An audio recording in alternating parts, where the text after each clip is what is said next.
Here we have guest speakers and they come to talk to us about various other causes and so on, usually other worthwhile organizations that also deserve support and so on. I feel that sometimes we need to take a bit of a break from that and talk about something else.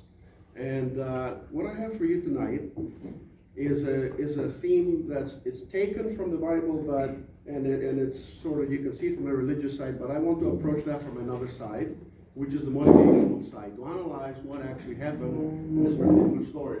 The story of David and Goliath, okay, which is described in the Bible. It's also described in the Quran, by the way, for those who may be Muslim. It's become part of the fabric of our language, and not just the English language, many other languages, where we sometimes talk about, oh, this is a David and Goliath story.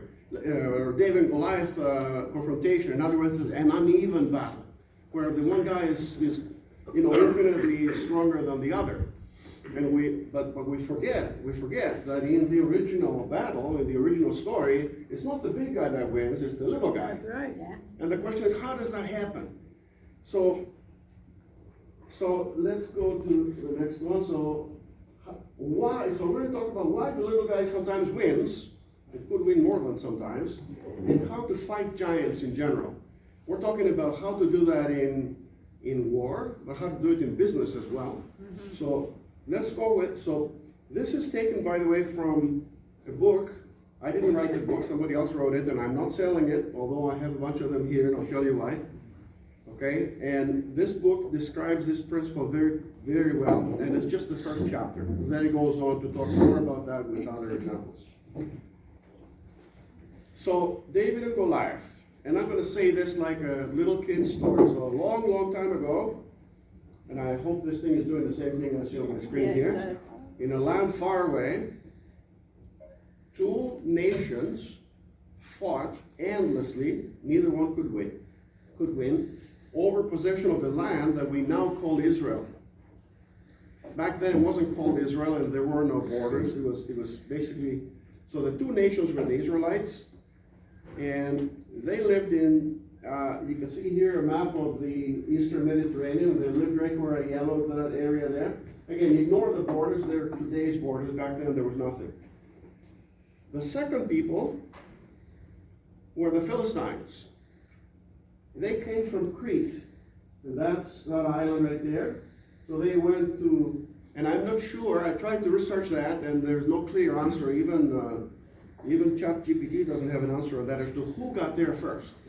But it's clear they both got there a long, long time ago. We have, the Bible tells us about how the Israelites got there. They used to be in Egypt, and they went to what they believe to be the Promised Land. Did the Philistines get there before that, later? We don't know. By the way, look out, there's a Philistine in here, because I'm from Crete. But I'm a nice guy, don't worry. I don't carry weapons, I don't fight with anybody. All right, so this was a war that neither side could win, okay? And then, so imagine now the two, by the way, when we say armies, don't think of today's armies with the organization and so on. These were farmers. And when there was a problem, the king would say, okay, everybody forget your farming, get together, get your weapons, we have to fight the Philistines, or on the Philistines side, we've got to fight the Israelites. So these were like citizen farmer soldiers, and you'll see that a little bit more later. So on the one day, while the two armies were facing each other, and they were actually, one was on the side of one mountain, the other was on the other of another mountain, and there was a valley in between, so neither one could go down and attack the other, because that would have been a suicidal attack. So they sat there watching each other. And now, so I'm going to put up some verses here, which I'm going to read. So even if you don't follow what's on the screen, I'm going to read it for you. So it says, a giant named Goliath came out of the Philistine camp. His height was, blah, blah, blah, about 3 meters. Now you say that to anybody, you say 3 meters, a guy 3 meters? That's a fairy tale. There's no such people, right? Yeah. Well, we'll see. And it describes here the armory that he wore.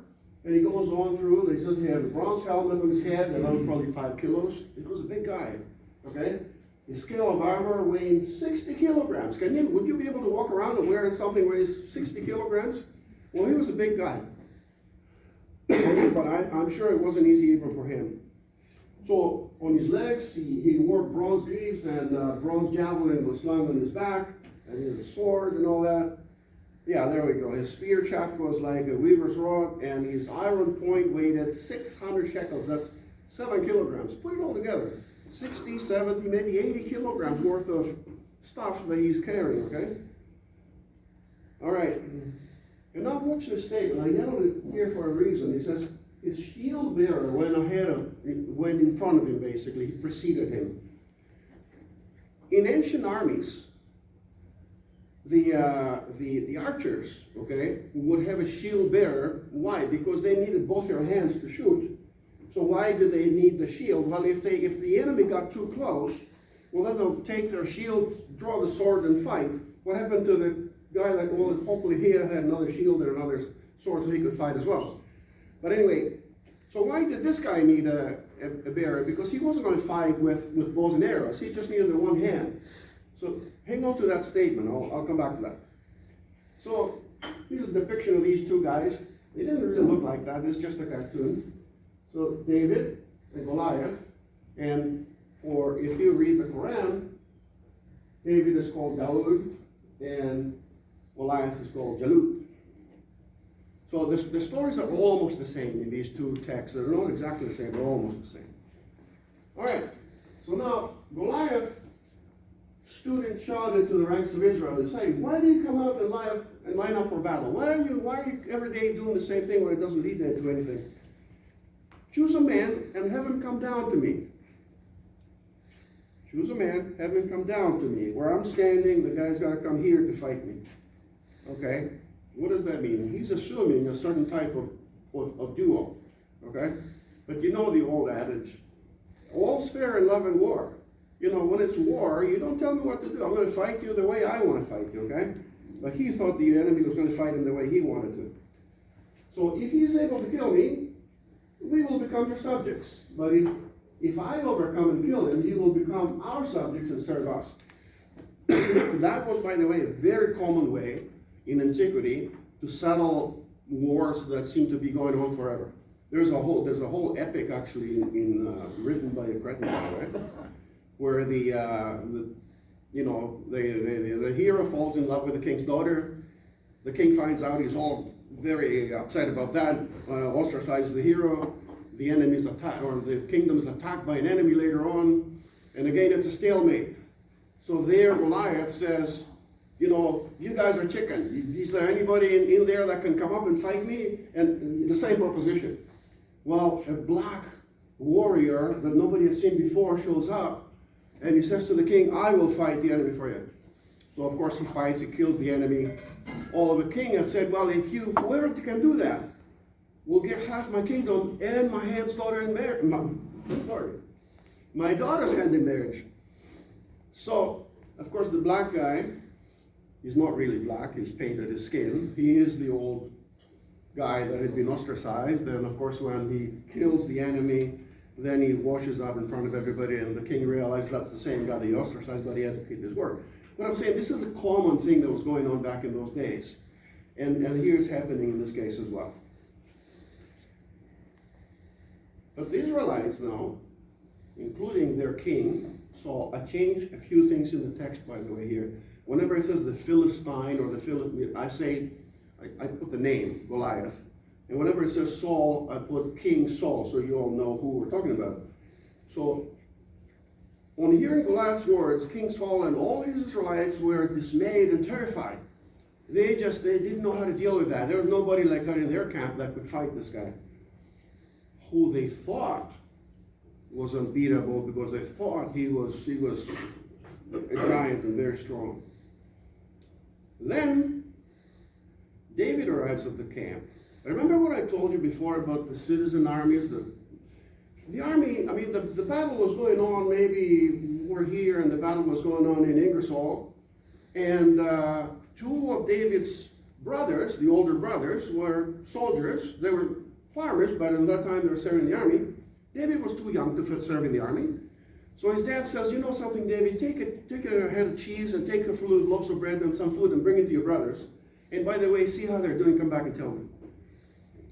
So here's, I went very long to his brother. So David hears Goliath's insults, and David was, of course, God-fearing and all that, and he really takes it personally. So if he figures, well, why aren't these, David noticed something about this guy that Saul and the rest of the army had not noticed. And I'll show you what it is. So David then goes to the king. Now imagine this, okay? This is the king, and the shepherd boy has access to the king right there and then. So he says, don't lose heart, don't despair on account of this Philistine. Your servant, okay, will go and fight him. And of course, Saul says, you're not able to go up against the Philistine and fight him. You're only a young man. And he has been a warrior all his youth. He says, what do you know about fighting this guy, especially somebody that size? He's going to chop you to pieces. But David says, your servant has been keeping his father's sheep. When a lion or bear came and carried off a sheep from the flock, I went after it. I struck it and rescued the sheep from its mouth. And then when the animal turned to me, I seized it by the hair and killed it. Now, I don't know if there were lions and so on in Palestine at that time, but there were certainly coyotes and wolves and so on, animals that would go after the sheep. David, according to the text, had a lot of experience fighting that sheep, those animals. How did he do that? Not just by the force of his own hands. He was a really experienced slinger. He used to use the sling. Now, the sling is something that we don't use today, so we don't know what it is. Well, you may see it in movies. But in ancient armies, they used to train regiments of slingers, people that would learn how to shoot with a sling and actually hit a target from 200 yards away almost with the accuracy of a hunting rifle, okay? Or more than that, okay? So the sling in antiquity was the equivalent to today's firearms. So if I can use a sling, if I'm trained on how to use the sling and I can hit a target, I care not how big the other guy is, because I'm going to hit him between his eyes. And that's what happened. So, but Saul he's not thinking about that, King Saul. So David goes ahead to tell him that he's killed the lion and the bear, and he called this guy uncircumcised. Among Israelis, that was the worst insult. That this guy's not a man, he's not even circumcised. So this uncircumcised will be like one of them because he defied the arms of the living God. And then he says, the Lord who rescued me will also deliver me from this Philistine. Saul probably felt sorry for the guy, and he says, David, go and the Lord be with you. I mean, he had no other choice, and he says, well, you're going to be sacrificed, but at least, it's better than nothing. But he says, at least take my uniform, take my armor, take my sword, so he sort of have a fighting chance. Again, what is he thinking? He's thinking that you have to fight Goliath, you got to go up close with a sword and try and overpower him, You can't think of another way. So Dave put all that stuff on, and he tried walking around, but he wasn't used to it. So he took it off. And then he took his staff in his hand. He had a rod, a walking rod, and he chose 5 smooth stones from the stream, put them in his pouch, picked up his sling, and he approached Goliath. Now, watch what happens here. So he must have looked kind of like that, except this guy here is older. He was more like a 15-year-old kid. But this is basically how, and you see the sling in his hands? The way this works, by the way, it's a rope with a little pouch halfway. You tie one part with the one end on your hand, and you hold to the other, and you put the stone in there, and you go like that, and you release the one end, and if you know how to do it, you can hit a target. So he's ready there. Meanwhile, Goliath, with his shield bearer in front of him, why did he need his shield bearer all the way through? Yeah. Kept coming closer to David. He didn't say he was running to David to try and catch him. He was just kind of walking, and you know how he's walking? You think of him as going like this. You'll see later he was probably going like this. He wasn't quite sure where he was going. I'll tell you why. He looked David over, and he saw that he was just no more than a little boy. Why couldn't he see that when David was far away? he had to wait for David to get somewhat close, and then he says, "Well, here's the boy." So, and he despised him. He said, now watch this phrase here. David had one walking stick with him, and he said to David, "Am I a dog that you come at me with sticks?" Plural. And he cursed David by his gods. Not by the real God, by the Philistine gods. Key phrase here. "Come here," he says. "Come here." Okay? "And I'll give your flesh," and he keeps threatening what he's going to do to David. Why is he asking David to come here? Why doesn't he go after him? Why doesn't he run? He's supposed to be a warrior. Well, I'll take a detour here. Do giants really exist?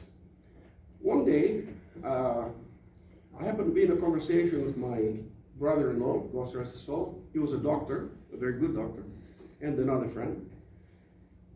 The other friend mentioned this phrase, "Oh, so-and-so politician, blah, blah, blah, David and Goliath." And I said, "Oh, David and Goliath." And I started telling this story here and described Goliath. And I said, "Yeah, but it's probably a fairy tale." I was playing silly because I knew he didn't like religious talk. So I says, "It's got to be a fairy tale." He says, No. He says, "Did you ever hear of a condition called gigantosis?" He says, gigantosis is a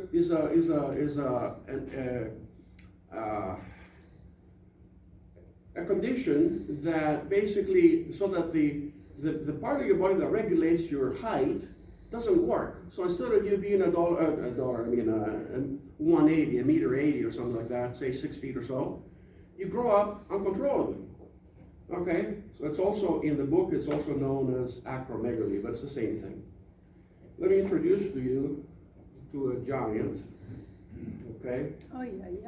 You see the size of this guy? He was actually about 3 meters high. Okay. His name was Robert Wadlow. He was the tallest man that ever lived.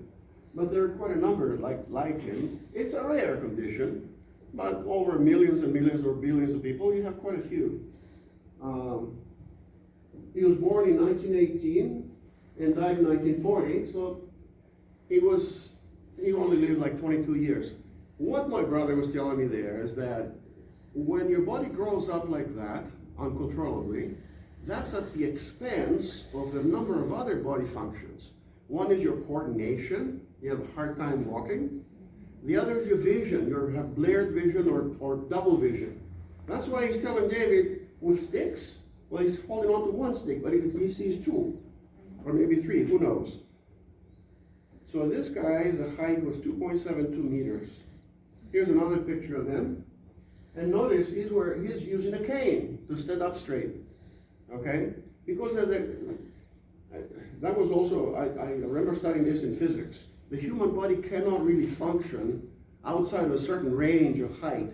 Any higher than that, and all sorts of, your bones aren't strong enough to support you and all that. So this guy looks formidable, but he's actually very weak. And he can't see very well, and he can't run. And even if he could run, he's loaded down with so much armor because he's expecting the other guy to do the same thing. Here's another giant here. I don't know his name, but you can see the size there, right? Can you imagine shopping for clothing when you're that size? That'd be a problem, right? All right, there's another one. Now, this guy does look fierce. If you didn't see the cane, he's also using a cane. You know, I once came across, or I was standing on a McDonald's line on the 401, and there were 2 lines, okay? On the next line, there was somebody like that, not quite so high. And I remember feeling like, oh my goodness, I hope he I hope I don't attract his attention at all, you know? Because he looked like he was just a powerhouse. But realistically, probably could barely stand, especially if he was eating McDonald's. So gigantosis then is a condition whereby the person grows to an unnaturally large size, but at the expense of other bodily functions, such as vision, muscle coordination.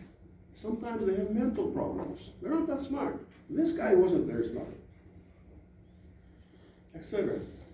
So I was actually taken aback by my brother-in-law's reaction when he says, well, you know, he says, this cannot be a fairy tale. It had to have been a real story. because the person who wrote it must have witnessed it, and he described Goliath in a way that is medically accurate. So he couldn't have done it if he hadn't actually seen it. So I thought, oh, you don't say. The guy didn't believe in God. He was totally atheist. And he would actually get in fights with me every time I would try to make references to the Bible. But in this particular conversation, it's like, no, he was trying to convince me that it was a real story. I was saying, well, it was a fairy tale, just so I wouldn't upset him. And he said, no, it's got to be a real story. Just to digress from that a little bit, by the way, he died as complications from the vaccine and COVID. And his last words, the last word, I wasn't there, my sister told me, the last word was, my God. Anyways, so let's look again. Goliath is loaded down with very heavy armor. He cannot run. He cannot see clearly. And I'm saying most likely that's what happened. Okay? And he assumes that his opponent is going to fight him with sword and from up close. Okay? David, on the other hand, is extremely confident. His faith in God gives him a lot of confidence, but also his training. He knows how to use this weapon very well. Lightly dressed, highly mobile. The guy can run like the wind. Okay? He doesn't have anything heavy on him, and he's young, and he can run like the wind. So he can run circles around this big guy if he wanted to. And he's able to think out of the box. He's able to come up with a strategy that doesn't conform to what the other guys, even King Saul, thought had to happen. So he's able to hit his opponent from a distance. You see, he's got his sling, and he's ready to let it go. So what happened next to him? As Goliath moved closer to attack him, David ran quickly toward the battle line to meet him. Okay? The one guy moves slowly, the other guy runs. Reaching into his bag and taking out a stone, he slung it and struck Goliath on the forehead. The stone sunk into his forehead. You'll see in the book that with the sling, you can launch a stone almost with the velocity of a bullet fired from a firearm. So if a bullet with a stone like that, you can kill somebody. In fact, that's how it was used. Except it was used by David to kill animals, but by armies it was used to kill enemy soldiers. So David triumphed over Goliath because it looks like he hit him right here, either killed him outright or made him lose conscious, so the guy fell down. So David runs, and without a sword in his hand, but with just a sling, I should be reading this. So David triumphed over Goliath with a sling and a stone. Without a sword in his hand, he struck down the Philistine and killed him. And then he ran and stood over him. He took hold of Goliath's sword and cut off his head. Now, that's kind of a gruesome thing. I told this story to my little granddaughter, and I didn't want to say that last part, so I said, and then finally when Goliath fell down and David was on top of him, then he said, okay, I repent, I will believe in your God. I didn't want to tell the little 6-year-old that. Anyways. So, to review this again, the little guy sometimes wins, not in spite of his weakness, or what appears to be an inferior position, but because of it.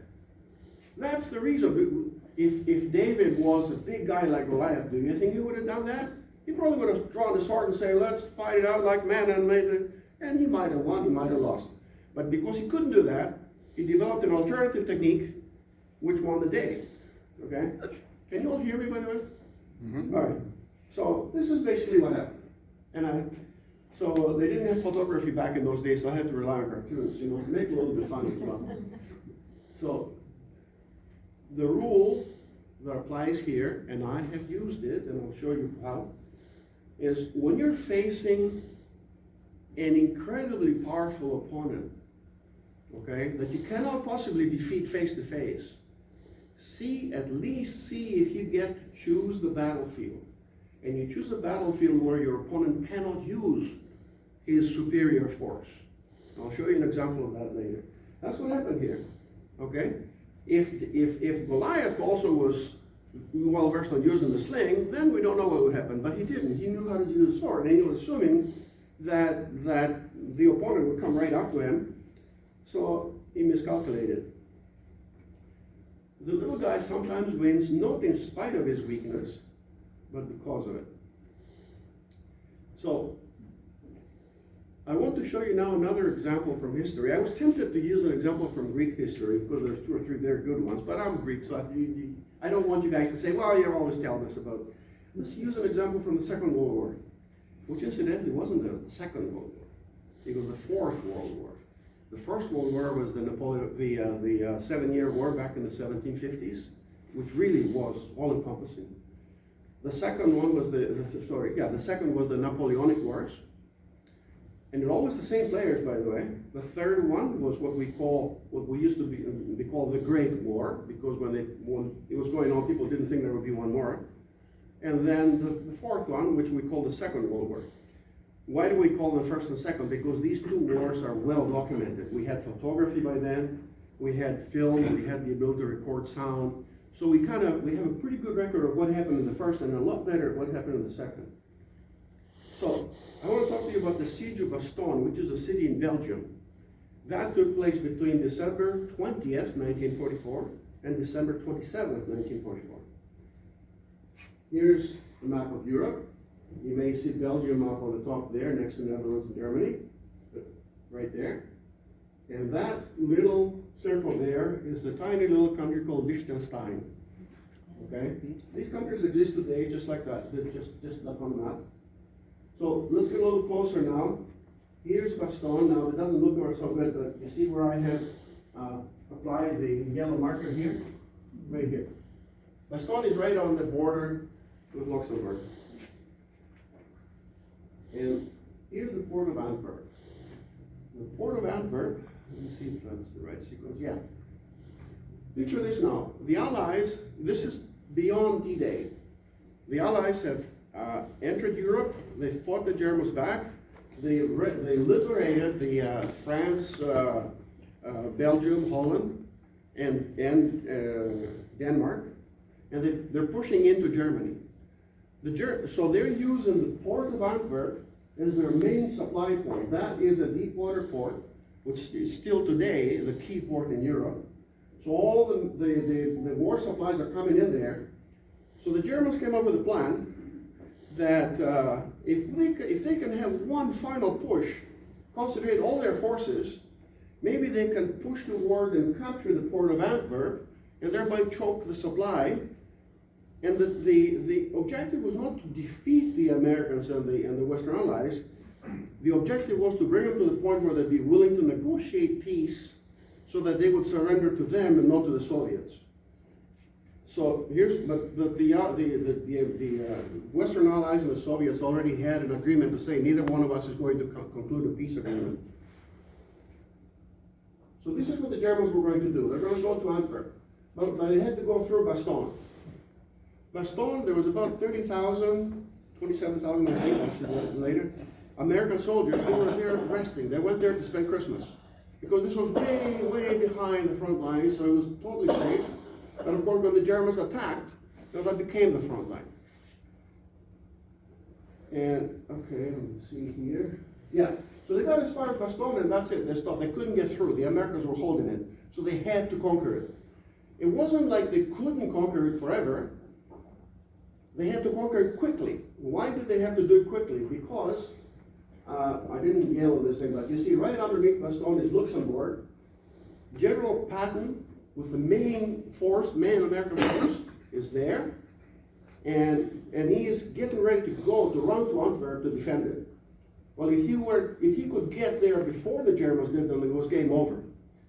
So what happened now? The Germans are stuck in Bastogne, and they can't get through. And it's defended by people that basically carry light arms and anti-tank weapons, which is not really a big deal. The Germans had artillery and tanks and so on, because they were trying to take a major. This is where it doesn't look so well, but you can see the yellow line on the side there. That's roughly where the front was before that started. So now again, we have another David versus Goliath confrontation here. On one side, we have the American forces. Now, America is not a David, okay? But that particular situation with the forces in that city That was a David. They were sort of a smaller force. Okay, 22,800 lightly armed men versus the German forces, 54,000 heavily armed men. They were able to surround Bastogne with land forces, but they couldn't take it so they could move their heavy equipment. They needed the highways. So let me introduce the players. This is General Anthony McAuliffe. He was the commanding officer of the American forces holding Bastogne. And this is the German commander, Hassan von Magtal. Does anybody here speak German? It's a little rusty, but yeah. Teufel, what does Teufel mean? Devil. Teufel. Yeah, his name is Mon Devil. Anyways, both of them are career soldiers, by the way. And here is Blood and Guts General George Patton, who is in Luxembourg, commanding the main body of the American forces. So the German commander now thinks that McAuliffe doesn't know what's going on, and he thinks that he's isolated. So he sends him a letter, and he sends a lieutenant to the front line to give him this letter here. And I'm just going to read you the front part, and I'll tell you what the rest of this is. One of the things you don't do, by the way, in a presentation, you don't show a screen full of text and expect people to read it. And what you don't do is you don't do that and also talk about something else. But so it says, by the way, picture the situation. And I've seen an interview from people that were there, including McAuliffe. The German lieutenant, with a white flag, walks up to the front line, and he says, "I have a message for your commander." So the American says, "Okay, give it here, you stay here." So the German guy is sitting there under guard, and the American goes to McAuliffe's commanding center and says, "Sir, from the German commander, a message here, a demand to surrender." The message says this. It says, the fortune of war is changing. This time the USA forces in and near Bastogne have been encircled by strong German armored units. So he proceeds to say, we hold this and we hold that and we hold that part, and your situation is hopeless. Either surrender the city to us, or in 2 hours we're going to start heavy bombardment and you're all going to be annihilated. So just for the honorable thing to do to save your men is surrender the city. McAuliffe knows that right next door is Patton. Why isn't Patton intervening, by the way? Because, look at the date, it's December 22nd. It's really bad weather. The sky is cloudy, there's wind. He cannot use his land forces or his armed forces. But the weatherman tells McAuliffe and Patton that, give me 24 hours. He says, in 24 hours, the weather will clear, and then you can deploy all your forces. He knows that. The German guy thinks that he doesn't know that. So he is demanding that he surrender. And McAuliffe looks at that, and he turns to his lieutenant and says, nuts! He's an idiot. He's in a desperate position. He's expecting me to surrender. What do I tell him? And his lieutenant says, oh, that's a pretty good response. So he says, give the paper. Nuts! And he gives it back to him and says, give it to him. So the lieutenant walks out to the front line, gives it to the German, and says, give this to your commander. The German guy speaks English pretty good, and he looks at it, and I've seen an interview with the people that actually were there. And he says, well, I speak English, I know what nuts is, but what does it mean in this connotation?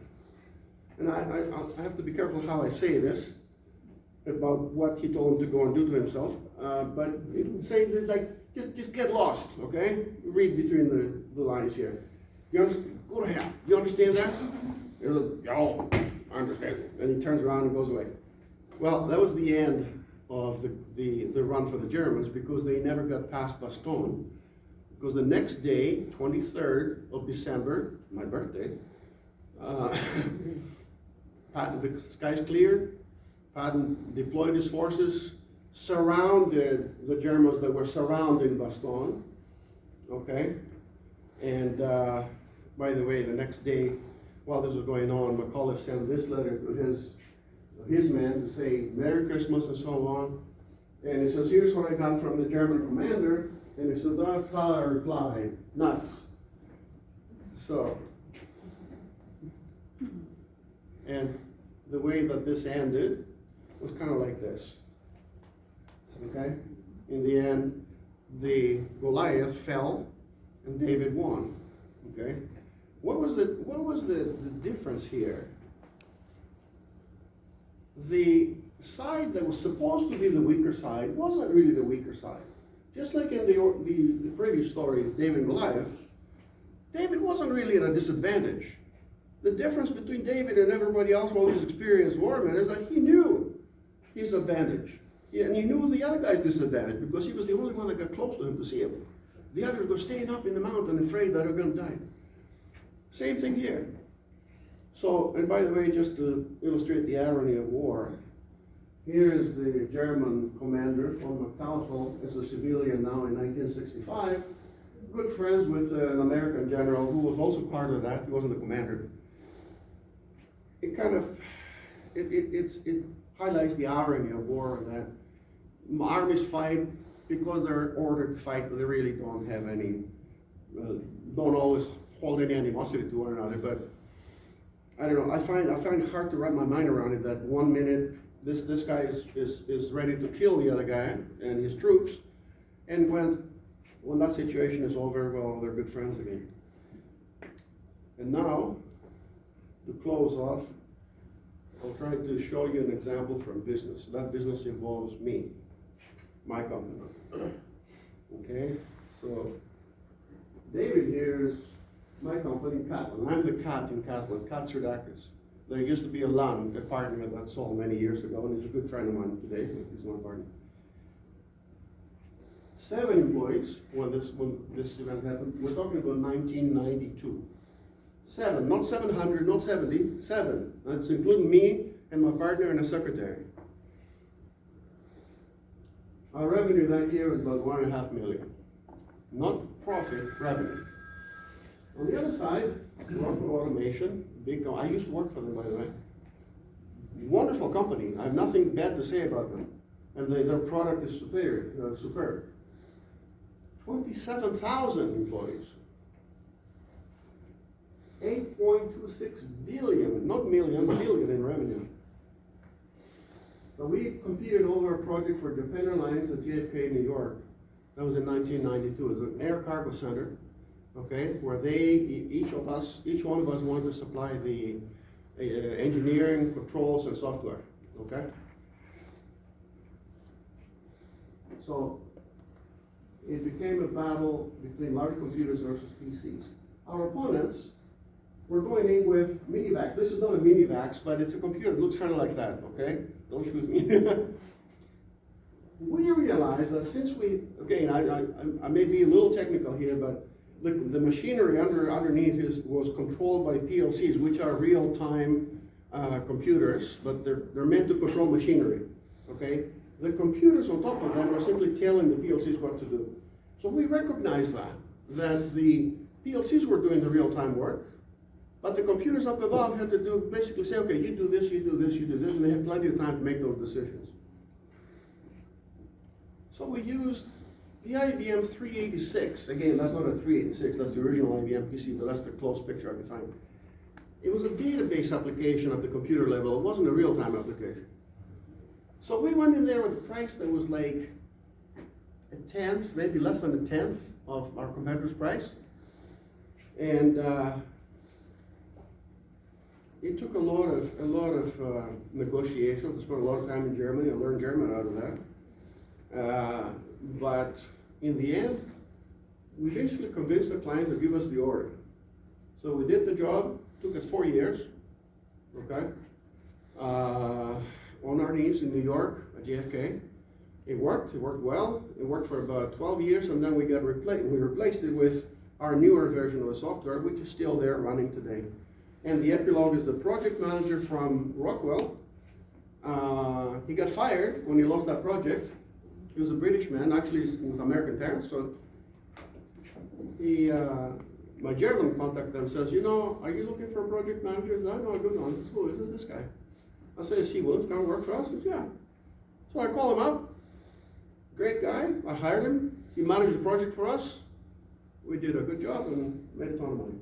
So, but after that, sometime later, we had, of course, numerous lunches and beers and so on with the German manager. And at some point I said, but what were you guys thinking when you gave the job to us? Did you not lose any sleep? He said, well, actually we thought you were crazy. We thought you were nuts. But we thought that the price difference is so much that even if you fail miserably, we could kick you out and we still had enough money to hire the other guys to do the job.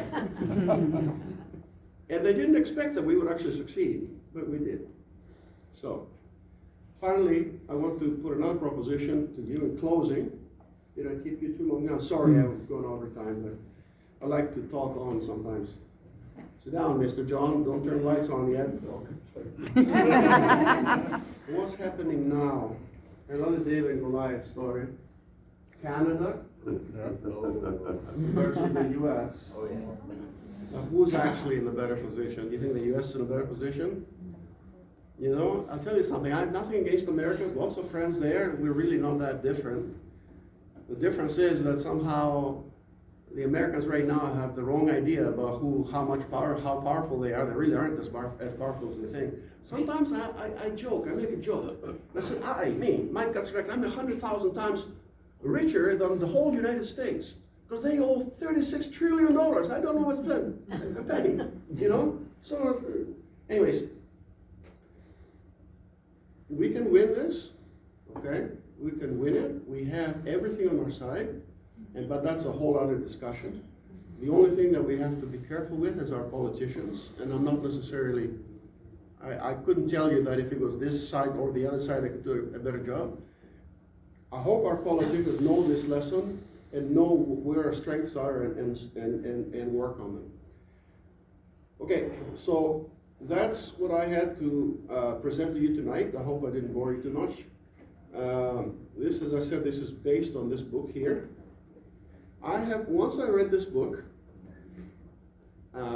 this writer, by the way, is a graduate from the University of Toronto. I believe he's Jewish. The way he presents this, it was eye-opening to me when I saw that, and after I've already used some of these techniques, not knowing that he would come up with that, I actually would buy copies of this book and hand it to my employees, and I said, read this book, read this carefully, because, the difference that I'm trying to point out to my employees is that, today, by the way, the company is about 30 people, so we're not a huge company, but we're profitable. And I said, keep in mind, when you sit across the table with a top-level manager from some big company, keep in mind, you have the advantage. You're an owner. He can be fired. You cannot be fired. He's worried that if he does something wrong, he may lose his job. And that's happened a few times, by the way. So don't sit there and be intimidated. He should be intimidated by you, if anything. But I also teach them how to engineer win-win situations. Negotiation is not a teeter-totter. It's not like one has to lose, the other has to win. We can both win, but it takes imagination. So tonight, I'll close again. I would like to hand you a copy of this book. This is a gift from me. So I have a number of books there, and Sandra will be nice enough to bring the books around with her lights off on now. Now, thank you very much for your attention. I really appreciate your attention.